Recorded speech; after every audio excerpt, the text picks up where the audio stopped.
So let's go to stage 2 of building the 6 different levels. First stage is obviously mastery, as we've said before.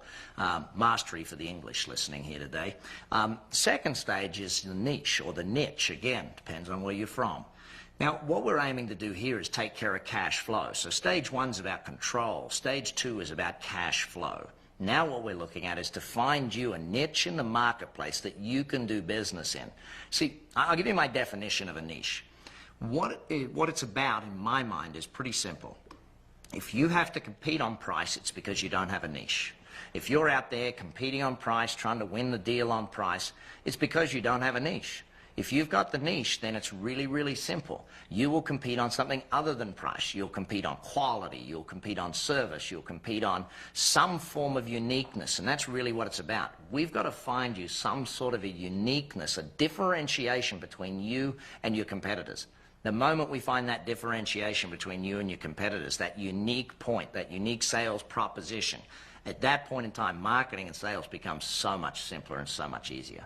We may even look at using a guarantee in your business. You know, it's funny, consumer protection law states we have to guarantee what we do, states we have to refund money if we make a mistake on things. Why not use that to our advantage in our marketing? You know, and we'll design it so that it's written in your way so that you can control it and it's not going to have people ripping you off. But this is something you have to look for in your business. Now, let me take you to the next stage of understanding marketing, because that's really what a lot of the whole niche strategy is about, getting marketing working for you. And I know, I'm trained as an accountant. Of course, I would put marketing in the expense column. You know, I got to write a check out for it. I got to pay money for this thing. Well, marketing is only an expense if you don't do 2 things. Write these down. You got to measure and you got to test. You got to measure and you got to test. If you are measuring the results of every advertisement and testing the results of new ones against it and proving whether they're good, bad, or indifferent, then every single time you go out there, your marketing will move from being an expense to being an investment. And that's really what we've got to look for. We've got to take your marketing from something that is unproven, not working, not getting results. It's like, I walk into the average business owner, I said, listen, tell me, how much you spend on advertising? And let's imagine they said, I spend $1,000 a week on advertising. All right, you spend $1,000 a week. How many customers do you get from that 1,000?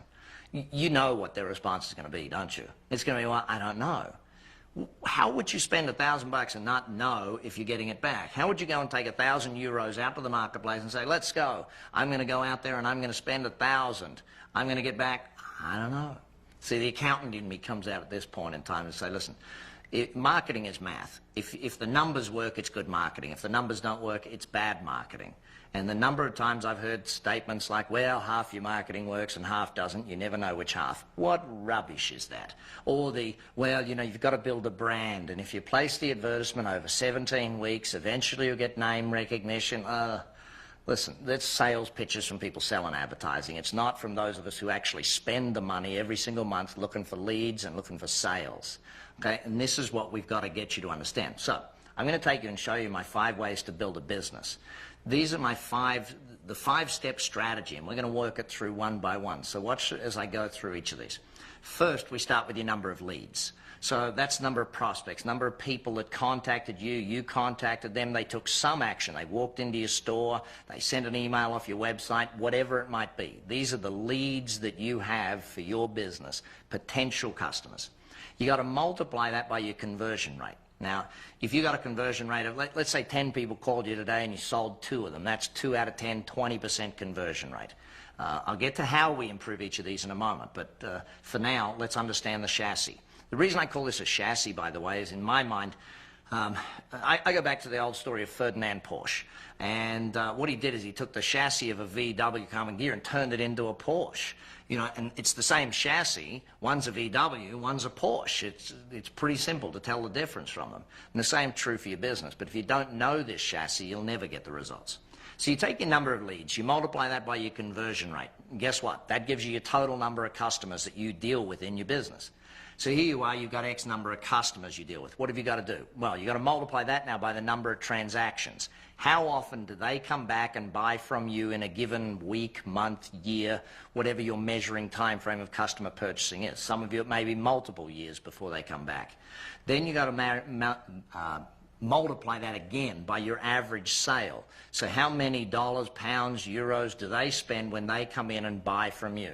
Okay, what's the average amount? I know some people have got $5 and some 5,000. The average is so different. That's right. We still need the average, because if you multiply your number of customers by your transactions, by your average sale, then you end up with the total revenues of the business. That's the gross revenues. You've got to multiply that then by your margins to walk away with your bottom line profitability of the company. Now, just for fun, I'm going to put some numbers in this with you.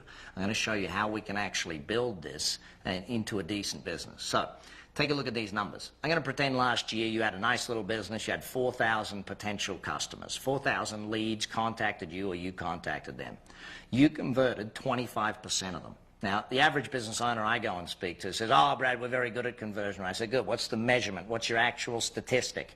And they say, well, you know, I get at least 6, 7, 8 out of 10 of every people I meet.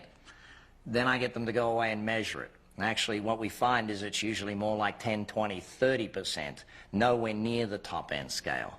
And by the way, that shouldn't upset you. That should excite you, because you can't double 80, but you can do a heck of a lot with 10 or 20. So in this business, you got 4,000 leads times 25% of them bought, you got 1,000 customers. We're going to pretend they came back twice last year on average. Now, some bought 12 times for the year, some bought once, you never saw them again. But the average customer bought from you twice. Again, average. We're going to pretend the average customer spent 100 with you this time round. Some spent 5, some spent 500, but the average person on their visit spent $100, euros, pounds, wherever you're from. So your revenue is going to be 200,000. Here you are with 200,000 in revenue. We're going to pretend you got 25% as a margin, and that gives you your 50,000 a year to take home. Okay? So in this little business, we're going to work on this little business, try and build it up. First area we're going to work on is lead generation. So what we're going to do there is we're going to start to work on different strategies for you to build leads. The first book I ever wrote, Instant Cash Flow, there's 76 different strategies to help you build the leads. I've rated all of them, told you how to do each one. I wrote books, Instant Leads, Instant Promotions, all of these things to help you go and generate more leads to your business. But I'll give you a couple of examples. And I'm not talking about having you double these numbers, by the way. I'm just talking about small growth in some of these. So I worked with one guy who was a bakery store owner. And there's his little bakery store. Here he is running these advertisements. He was spending $300 a week on advertisements. I asked him the question, how many leads that get you? Guess his answer, I don't know. So we did a guess, and I said, well, would you get 30? He said, well, that'd be the most I'd possibly get. So you do the math. He spends $300 a week to get 30 new customers. $10 a customer is what he's paying to buy customers. That's right. Lead generation is about buying customers through marketing. So how much you're spending on the customer to buy them to come buy from you. Now, here's this guy's problem. He's spending $10 to buy a customer. How do we get you how much they spend when they come into his little bakery? About $5. So he's losing $5 on every single person that's a new customer to him. He's either got to get them to come back, or he's going to take a loss on that person forever and ever. So I asked him a simple question. I said, imagine what we did instead was we took your business and we ran that advertisement. We said at the top of the advertisement, free chocolate eclair. Just cut out and bring in this coupon. And he said, looks at me, he said, Brad, I couldn't possibly do that. I said, why not? He said, do you realize how many people come in for a free eclair in this town? I'm like, yeah, how many? He said, hundreds. I said, would you get 300? He said, absolutely. So here's the thing. $300 advertisement. Divide it by $1 per person, because you get 300 of them coming in.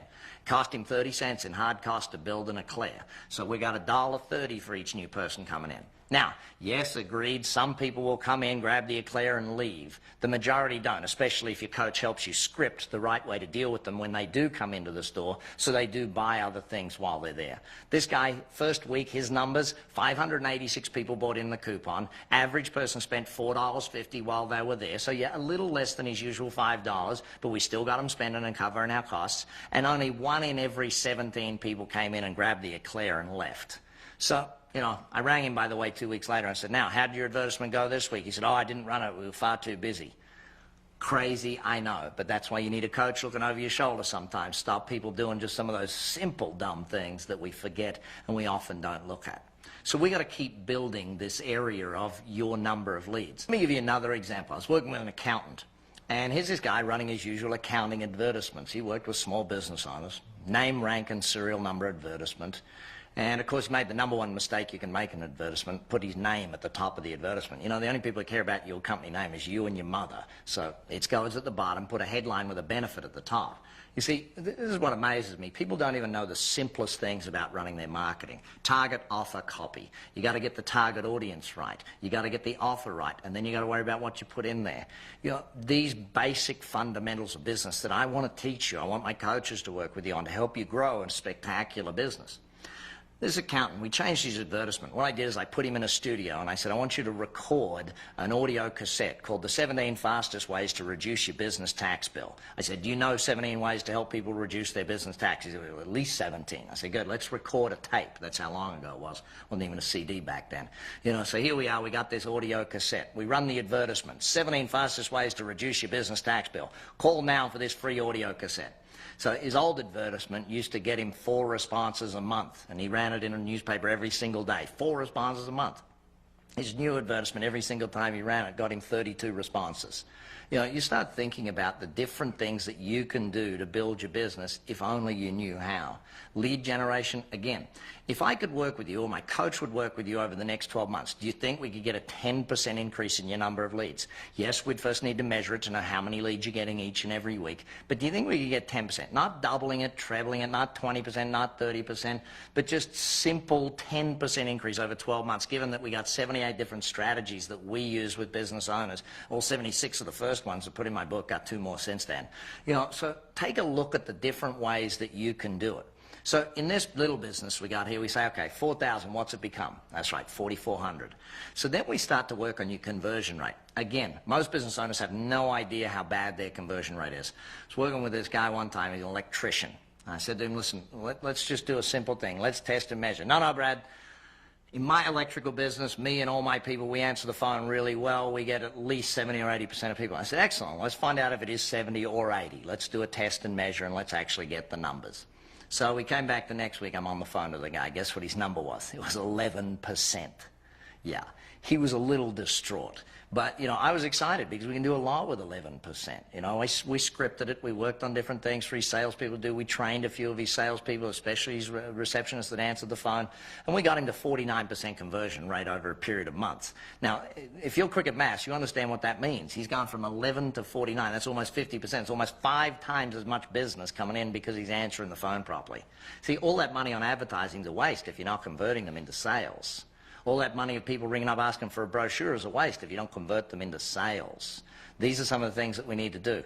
I'll give you another example, and this was in the funeral business, actually. And so one of my clients, he's a funeral business. I got to help him convert sales. So again, guess what he thinks? We're converting everybody that calls in. No, you're not. We found out he's down at below 20%. Again, working with training and scripting and sales, and there's a few new brochures and a few new items that he had to develop because some of the other stuff didn't sell him very, very well. A new website, a new other structures. These few things, again, this guy more than doubles his conversion rate. Okay, looking at what you're doing in conversion is one of the biggest gold mines for the average business owner out there. Here we are looking at how it is you're actually making money. Well, converting them is a major part of you actually making money. So what we want to do is teach you that and show you how to do it, build the systems in place so you can have your team members do it, not just you do it, and you can do it with consistency and you'll know the numbers. So you'll know if you spend that $1,000 on an advertisement, how many calls you'll get and how many will turn into a sale. So let's pretend in the next 12 months I could work with you and one of my team could work with you, and we'll coach you on how to grow your business. And in coaching you how to grow your business, we get, again, a 10% increase in the number of leads in the conversion rate of your business. So you've got 4,400 leads coming in, so 25% plus 10% more is not 35, it's 27.5. I only want 2.5% more, 10% better, not 10% total. So we take a look at this and we say, okay, I can easily do that in 12 months. And I know some of you are sitting there thinking you can do it on your own. Well, have you done it in the last 12? This is one of the biggest challenges when I open people's eyes to think, well, I can do that all on my own. Listen, there's a reason why most people don't go training and exercising every day. It's called their personal trainer doesn't show up every day. You know, if you had someone showing up every week coaching you on how to grow your business, how much faster would you get there? See, anyone can grow a business over time. Anyone can survive in business over time.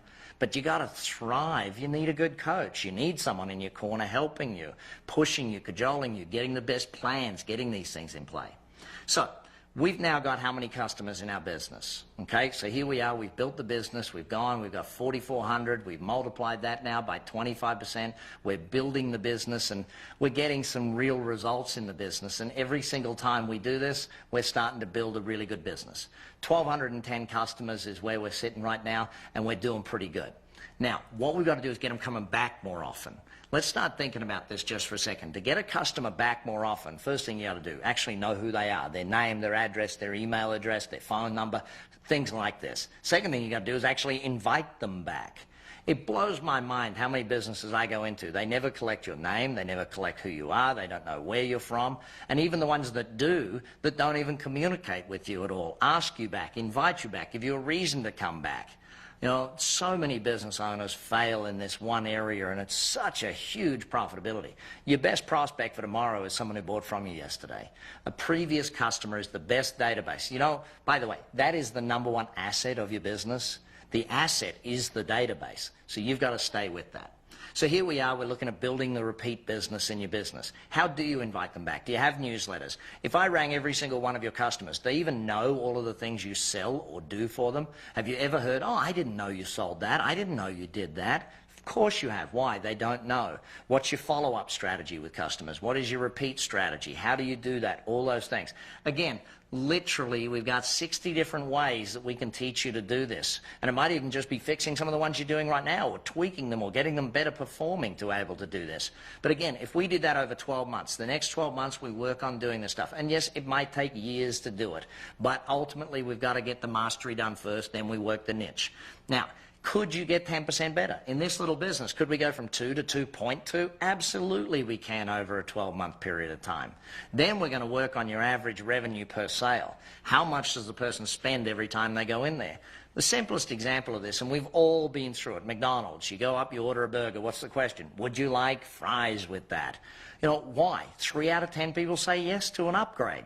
You know, they're not silly. They know with millions of people every single day eating there, if they ask every single person, 3 out of 10 say yes to an extra $1. You know, that's millions of dollars in revenues across the board for that company.